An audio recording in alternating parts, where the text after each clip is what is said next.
ये एक्सेल के disc function पर एक त्वरित सारांश है। आप जानते ही होंगे कि माइक्रोसॉफ्ट एक्सेल का डिस्क फंक्शन किसी सिक्योरिटी जैसे कि बॉन्ड्स के डिस्काउंट रेट की एकदम सटीक गणना करने के लिए इस्तेमाल होता है, जो आपके किसी भी उलझे हुए वित्तीय डेटा को बड़ी ही आसानी से सुलझा देता है। तो चलिए पहला पॉइंट देखते हैं। इस फंक्शन के सिंटैक्स में मुख्य रूप से 4 चीजों की आवश्यकता होती है। सेटलमेंट की तारीख, मतलब वो दिन जब खरीदार बॉन्ड खरीदता है। मैच्योरिटी की तारीख, जब बॉन्ड एक्सपायर होता है। प्रति $100 फेस वैल्यू पर उसकी कीमत। और रिडेम्पशन वैल्यू।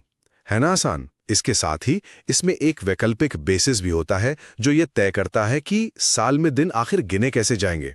दूसरा, और ये बहुत ही जरूरी है, तारीखें दर्ज करते समय आपको हमेशा डेट फंक्शन का ही इस्तेमाल करना चाहिए।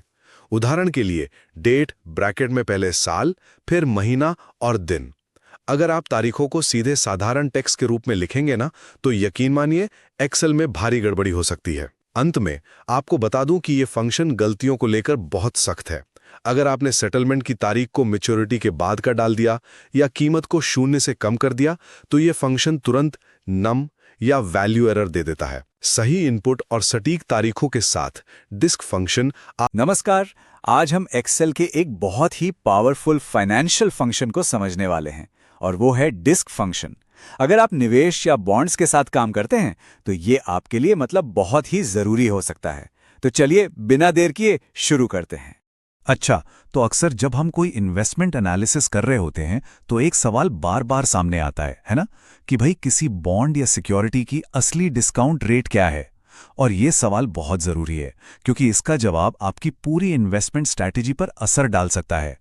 तो इसी मुश्किल सवाल का जवाब छिपा है एक्सेल के डिस्क फंक्शन में। जी हां, ये टूल खास तौर पर इसी काम के लिए बना है, किसी भी सिक्योरिटी की डिस्काउंट रेट को फटाफट कैलकुलेट करने के लिए। ठीक है, तो किसी भी फंक्शन को यूज करने से पहले उसका फॉर्मूला, जिसे हम सिंटैक्स भी कहते हैं, उसे समझना बहुत जरूरी होता है। तो आइए देखते हैं कि डिस्क फंक्शन का स्ट्रक्चर आखिर है कैसा। तो फॉर्मूला शुरू होता है DISC और फिर एक ब्रैकेट से। अब इसके अंदर हमें 5 मेन चीजें डालनी होती हैं। सबसे पहले सेटलमेंट, फिर मैच्योरिटी, उसके बाद प्री एंटियर, फिर रिडेम्पशन और आखिर में आता है बेसिस। हाँ, एक बात ध्यान रखने वाली है कि इसमें से जो बेसिस है वो ऑप्शनल है। ओके, सिंटैक्स तो हमने देख लिया। अब इसके हर एक हिस्से को, यानी इसके आर्ग्यूमेंट्स को बारीकी से समझते हैं। देखिए, इनको ठीक से समझना इसलिए जरूरी है ताकि फंक्शन हमें बिल्कुल सही जवाब दे। इस फंक्शन को चलाने के लिए 4 चीजें तो एकदम जरूरी हैं। पहला है सेटलमेंट, मतलब जिस तारीख को सिक्योरिटी खरीदी गई। दूसरा है मैच्योरिटी, यानी वो तारीख जब सिक्योरिटी एक्सपायर हो जाएगी।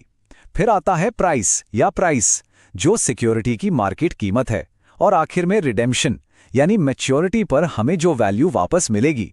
एक बात ध्यान रखिएगा, प्राइस और रिडेम्पशन वैल्यू दोनों ही $100 की फेस वैल्यू पर कैलकुलेट होती हैं। तो इन 4 जरूरी आर्ग्यूमेंट्स के अलावा एक 5वां और ऑप्शनल आर्ग्यूमेंट भी है, जिसका नाम है बेसिस। अब ये क्या करता है? ये फंक्शन को बताता है कि साल में दिनों की गिनती किस मेथड से करनी है। इससे हमारी कैलकुलेशन और भी ज्यादा सटीक हो जाती है। बेसिस के लिए हमारे पास कई ऑप्शन होते हैं। जैसे अगर हम इसे खाली छोड़ दें या 0 लिखें, तो एक्सेल अपने आप US NASDAQ 30-30-60 वाला तरीका इस्तेमाल करता है। अगर हम 1 लिखते हैं तो इसका मतलब है एक्चुअल, यानी वो साल के असल दिनों की गिनती करेगा।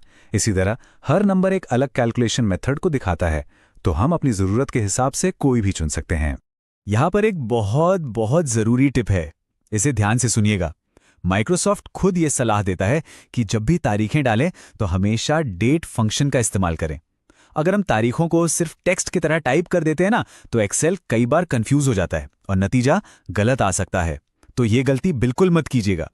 चलिए, थ्योरी तो बहुत हो गई, अब इसे सीधे एक्सेल में इस्तेमाल करके देखते हैं, क्योंकि जब हम कुछ प्रैक्टिकल करते हैं तो चीजें और भी आसानी से समझ आती हैं, है ना? तो मान लेते हैं कि हमारे पास ये डेटा है।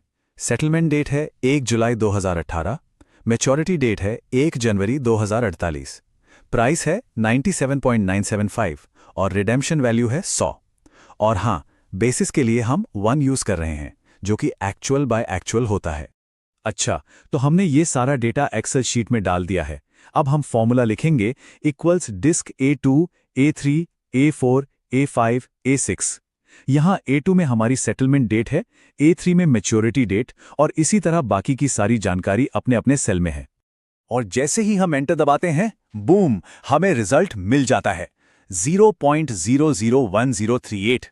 इसका मतलब है लगभग 0.1% की डिस्काउंट रेट। देखा आपने, DISC-FC फंक्शन ने कितनी तेजी से और कितनी आसानी से ये मुश्किल कैलकुलेशन कर दी। यही तो इसकी खासियत है। अब इस फंक्शन को इस्तेमाल करते समय कुछ आम गलतियां भी हो सकती हैं, तो चलिए जल्दी से देख लेते हैं कि वो क्या हैं और हम उनसे कैसे बच सकते हैं। अगर आपको हैश वैल्यू एरर दिखे तो समझ जाइए कि सेटलमेंट या मैच्योरिटी की तारीख में कोई गड़बड़ है। और अगर हैश नम एरर आता है तो उसके कई कारण हो सकते हैं। हो सकता है कि प्राइस या रिडेम्पशन वैल्यू 0 से कम हो, या फिर आपने बेसिस की वैल्यू 0 और 4 की रेंज के बाहर डाल दी हो, या ऐसा भी हो सकता है कि सेटलमेंट की तारीख मैच्योरिटी की तारीख के बाद की हो। तो कुल मिलाकर हम कह सकते हैं कि डिस्क फंक्शन फाइनेंशियल एनालिसिस के लिए एक कमाल का टूल है, जो काम हाथ से करने में घंटों लग सकते हैं और जिसमें गलती की भी गुंजाइश होती है। ये फंक्शन उसे एक्सेल में ही कुछ ही सेकंड में तेजी और सटीकता से कर देता है। तो आज हमने डिस्क फंक्शन को अच्छी तरह से समझ लिया है। अब सवाल ये है कि इस नए और पावरफुल टूल का इस्तेमाल आप अपने अगले इन्वेस्टमेंट एनालिसिस को और भी बेहतर बनाने के लिए कैसे करने वाले हैं। सोचिएगा जरूर।